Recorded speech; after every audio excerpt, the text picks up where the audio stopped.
Good morning, Eric. Good to be here. Morning. Yes, me too. Pleasure to have this time with you here for Wild Digital CR 2020. So let's get straight into it. Sure. So Eric, basically, I would like to know, in a little more than 5 years, you created a platform that went from being a car comparison website into what is considered now the region's biggest used car trading platform. Your company employs more than 100 people and sells over 40,000 cars annually, which is one every 10 minutes. How did that happen? Yeah, I think we went through a pivotal change in the very beginning. Like you say, in 2015, when we first started off, we are a car comparison website to buy a car. And I think after like 6 to 9 months in the business, we saw a lot of people who are coming through to the website, to the business, when they're looking to buy it, they are also asking us the same question: if you could help me sell my car. And I thought that us being in the business, trying to reinvent the way how cars are being traded in the used car market, there will be a very obvious pain point for us to tackle. And I think by 2016 January, we would launch an auction platform to help cater for that entire selling service. And ever since then, the business scaled very quickly, and which we expanded these services from Indonesia, from Malaysia to the entire Southeast Asia. Where did the idea came from? Why you decided to start your business in the used car industry instead of any other sector? Yeah, so KrASIA is not the first business that I started. So I think we went through multiple setup to try my hand to be an entrepreneur. And I think over the past few years, when I did those setup, and it taught me a lesson to kind of look at if I'm going to start a business during the year of 2015. That's when I started Carsome. How I would think about what kind of business that I'm trying to get in. I want to get in a business that is, firstly putting a focus on consumer, trying to make sure that we help tackle the experience or the pain points that they're facing. And it has to be a market that's deep big enough for me to, navigate through and expand my services. So I think automotive back then, in like 5 years ago, largely I think everything that exists within the ecosystem is more on advertising. But there's a lot of issues when it comes to trading a car, like buying and selling, which is a pain point that you can hear almost from everyone that is trading in any country right within Southeast Asia. So we thought that it would be very interesting for myself, my co-founder JT, to kickstart something to tackle one of these problems. Yeah, so exactly. What do you think has been the key to success? What do you think you did the right way to grow up this company this quickly? I think as a business, the way we try to always focus on is setting a brand that represents trust and transparency, right? So, and that's the reason why people are having issues with or shying away from buying and selling a used car in the market. And we wanted to reinvent that by creating an end-to-end process that helps from inspection to auction, and even fulfilling the whole logistic to sending the cars to the buyers. So I think that was one of the first thing that we always look at when it comes to like product innovation, when it comes to creating a feature that would help the users that is engaged with us. And I think secondly, when it comes to the business, we put a lot of focus in how we think about this vision, right, that we have for the business, right? And then how do you actually engage everyone to get to that goal? And I think on the business standpoint and from the team standpoint, we are always very much aligned, so that in any discussion, in any topics that we try to, make the company grow much further, we stay on course to deliver that, which is putting customer as the focus, right, when it comes to everything that we do. On the personal side, what do you think has been the most complicated thing you faced, the main challenges? Perhaps managing a growing team, convincing investors, identify the right opportunities. Tell us a little bit more about what has been your personal experience leading a company. Sure. I think one of the biggest learnings so far is, as the company grows. So like in the beginning, for the first year, there's only 5 to 10 people in the first few months, right? And over the years, we've grown very quickly. And now we are almost close to 1,000 people in the business. And I think how to set a really high standard among everyone else that's in the business, right? That is moving towards on the same goal, the same mission. We need to make sure that the team, like myself, with all the management leaders, are able to hold them up to that high standard. And I think for us, the goal is very simple. We want to deliver the experience. We want to be the largest automotive trading platform in Southeast Asia. So how do we engage everyone? How do we set that kind of goal and keep everyone working towards it on the same pace, same quality? And I think this is something that even up until now we are trying to perfect it. And in many ways, I think it's staying very vision focused in the way we look at the business has been helpful to bridge us to that. So what has COVID represented for your company? A major challenge, an opportunity, or I guess both of them? And how did you spend the time during the lockdown when the market was paralyzed, thinking about what was going to be the next stage for your company or thinking about new opportunities? Sure. I think the lockdown was and COVID itself is a huge catalyst for the business, right? And even for the used car industry. I think firstly, we couldn't trade cars in that 2 months, right, during lockdown between Malaysia, Indonesia, and Thailand and Singapore. So what happened was we steady ourselves and look at what are the things that we need to prepare if post-lockdown. And the way we look at how we should bounce back and recover from it. Because I think we're seeing a big market behavior shift, right, when it comes to how people are shying away from public transport. And that's simply because in the fear of COVID around, and they want to have their own private vehicle in many ways, right, when they travel. So I think that pushes us to believe that the market demand will be there as lockdown, removed. And I think the truth is that happened in the manner that it pushes used car demand to go up even higher compared to new car. Because at the same time when COVID is happening, economy is also slowing down on the other hand. So you see a lot of people are trying to get to the same item, but yet they want to have an affordable option. And us being in that position and as a trusted platform in the market, that brought in a lot of demand coming from the users, right? And then I think that as a whole, put us as the best position to kind of leverage that tailwind to continue to scale from here, which reflected very well on our numbers. And now we are basically about more than 2x of what we have produced compared to pre-COVID level. And also, you just made a big change because also you expanded into the business to consumer segment from late August. So tell me a bit more about this decision. Sure. I think that has been in our roadmap, right? Where during the past few years, we wanted to find the right timing. And to us, when we launched a B2C 2 months ago in Malaysia, it felt like a natural extension. Because what we have masked over the past few years, the first thing is the biggest transactional network. So we managed to connect and bridge the gap between the supply and demand.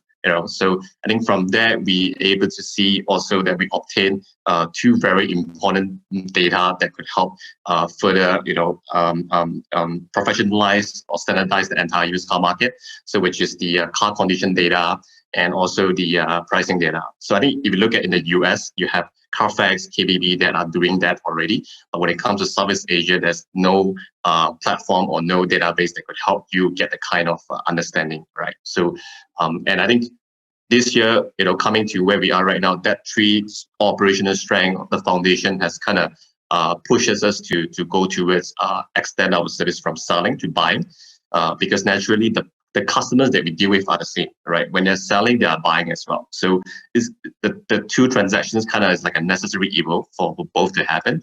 And what happened was when we rolled the B2C, we tackling the same people that are selling, they are also buying from us. And then we have a substantial supply channel, right, that's coming through from the selling platform. And we have very clear understanding on the car condition with what kind of price that we should position, right, this as the best value in the market. And coupled with our warranty assurance, the certified standard, and even the worry-free purchase, which is a 5 days money back guarantee. I think all of this provided a really seamless experience from getting a really quality car to getting the best experience possible from us. a CEO needs to take like swift decision and believe in them even in difficult times, right? So you were thinking about that expansion and then COVID arrived and you still went for it, right? So in this case, like COVID, yeah, was also like an opportunity, right? There was like some changes, some customer behavior changes, and you still decided to go for this expansion, right? Yeah, I think expansion was something we deem as very aggressive, but it's also as planned, right? We see that the demand, the consumption will continue to come up. And I think despite COVID happening, we were, firstly, we wanted to make sure that we minimize the exposure of the business. So, of course, in areas that we are able to reduce costs, we do a lot of that. And in the countries that we are in, but on the other hand, you also want to invest in the foundation, right? To build things that will contribute tomorrow. Like we might not see the result very immediately in the next few months, but we believe that all the things that we're building could actually help us continue to scale. Especially I think the vision, the mission stays pretty much the same for the business. So I think this is sort of like the kind of decision that we made, that we want to be able to continue this path despite what's happening with COVID. And to be honest, I think with the industry right now is coming up for used car, I think we are actually investing in the right timing, the right areas as well. What do you think are the main challenges in this new segment compared to the sector that you used to work before in the last 5 years? So I think, as I mentioned, it's not as difficult, right? Like we are advertising, we are talking to the same customers, right? They are selling, they are buying. And actually, to be honest, like how we got this selling service is also because a lot of people when they're buying cars from us, they wanted to sell. So, and naturally now when they're selling a car, because they're also buying a car, right? So, and I think it wasn't too much of a difficult challenge, but more of whether we already have those foundation blocks, because anyone can come out to do a B2C, but do they have the capability to help scale it, right? Like for us, for example, right now, we started our first center 2 months ago in August for KL. But in the next 6 months, we already planned another 10 more across the 3 countries that we're in. So I think the kind of scaling, the kind of pace that we are on right now is very hard to achieve if you do not have those kind of operation capability built before that. Alvin Gan, the head of IT-enabled transformation practice at KPMG in Malaysia, said in an interview that your company could have the potential to achieve unicorn status in the next few years. What do you think about that? And is it a real goal for the company? Yeah, I mean, it's not. I mean, it's probably one of the milestones that we would describe, right? If we ever reach that, and I think for us, it's really the goal for Carsome is fairly simple. We have seen examples coming from like in the US, like Vroom, Havana, and then you have Cazoo, Kawak in Mexico, UK. They are doing very well as well in the used car market in their respective countries. So what we like to think is, we have a goal by 2 to 3 years time we're able to go IPO. We want to be able to IPO in a meaningful exchange, like for example, like Nasdaq, JPX. I think that would be the kind of goal that we have right now as a company. Last year we achieved profitability in Malaysia, and this year we will achieve proof of profitability. So I feel in the next 2 to 3 years would be a right timing for us to think about something like that.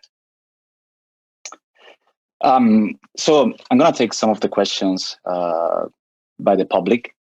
One question is, how do you ensure that there are no typical used car scams on your platform, like altered odometer or like some other problems with vehicles? Yeah, so I think that's one thing that we want to always make sure, right? Like being able to control the fraud happening on the platform. So we have full integrated end-to-end process from the point of you coming to our centers to get your car checked, all the way to ownership transfer as well, and payment, right? So, and I think at the point of ownership transfer is where we would verify all the documents, all the details, if you are actually the real owner of the car, right? So, and I think that would mitigate the risk of having someone that doesn't own the car, right, to sell the car to us, right? So I think that's one thing, more on the car owner. But secondly, also on the car condition, right? How do you ensure that the car that they brought in is, either it has an accident before, whether it's major, whether it's minor, and there's anything that's trying to hide from it, because none of us will come, nobody will bring in the car and say we have problems on this part or on the door, something like that, right? So I think what happened to us is we have a really high inspection standard. We use an applications to make sure that the inspectors or technicians are focused on doing inspection rather than uploading the details on the data on the application. And then I think through that, we're able to manage a very quality process when it comes to checking the car. And I think that's one way for us to also prevent misreporting the car quality on top of verifying the car ownership of the seller as well. Another question is, do you think changes in customer behavior will remain after the crisis? And also, what changes did you see during this time? Yeah. I think a lot of those would be permanent, right? A lot of those would be permanent because what COVID has done to the market is accelerated some of the trend. For example, like digitalization is one of the big trend that has sort of brought up. So I have people around us that I know of that previously do not even use like an e-commerce platform, and now they are actively using almost on like every week basis, right? So I think that's the kind of trend that we are seeing right now, and a lot of this change into a behavior that's very sticky, right? And businesses are also being pushed towards like trying to digitalize. So which means the focus between the consumer to the businesses, they are all now trying to bring or digitalize all their efforts into online, right? So, which I feel is something that will be here to stay. And what it means is, for us as a platform, we wanted to continue to be that go-to platform, right? And really maintain a very high visibility when it comes to engaging with our users, both on the online and offline environment, which ultimately would be one of the things that we see is here to stay. One advice that you will give to young entrepreneurs looking to launch a business in this particular time? I think be aware of what you are trying to enter, like what kind of industry you're trying to enter, and of course looking at what kind of solutions that you try to provide, right? And I think when you start trying to develop some of these things, your own company, always pick the right battle for you to fight. Do not fight the battles that are giving you very low ROI. And I think a lot of things that I have done over the past few years, it needed a really great team of talent to help accomplish it. So none of the company that I've seen so far has you can do it all by yourself. So I think it's important to kind of recognize also your weaknesses at the same time to see who could complement you in that team, right, and help you together to kind of build that business to realize that goal that you set for in the very beginning. What do you expect in the short future? Do you see the industry normalizing? Do you see more changes coming? What is the preparation that your team is doing into this uncertain time? I see a lot of companies like retail, for example, are now moving to provide a hybrid experience. So you would see a lot of retail centers now becoming more of a showroom. And most of this business has now created a very strong omni-channel strategy, right? So I think previously there's a lot of brands or businesses do not have the kind of capability of doing so. But with COVID happening, you have to basically bring a business online. And I think personally, I have seen many of the companies around, from Southeast Asia, right, going into that phase to reach out and digitalize some of their business arm into a really meaningful one. And I think that resonated very well, right, with what's happening to our business as well, because we were mostly online, and now we are bringing some of our services offline as well, and I think that's something that I see a lot of businesses are trying to reach in that sense, right, to open up to more channels. We have 1 minute left, so I'm going to take the last question from the public. Do you see yourself entering the new car segment soon or in the future? Yeah, I think there's something that naturally would come, right? As a marketplace for us, we are big in the automotive, and I feel that the most immediate problem that we're trying to tackle is definitely in the used car market. But a lot of those transactions are also happening on the new car, and we do have like interest in collaborating with the principal, the manufacturers. I think that's something that we would definitely look into, and when the timing is right, again, we would announce that. Perfect. Well, Eric, I think it has been a pleasure. It has been like a very insightful session panel, and thank you very much. Right. Again, hope so. Thank you very, very much for your questions, and everyone out there.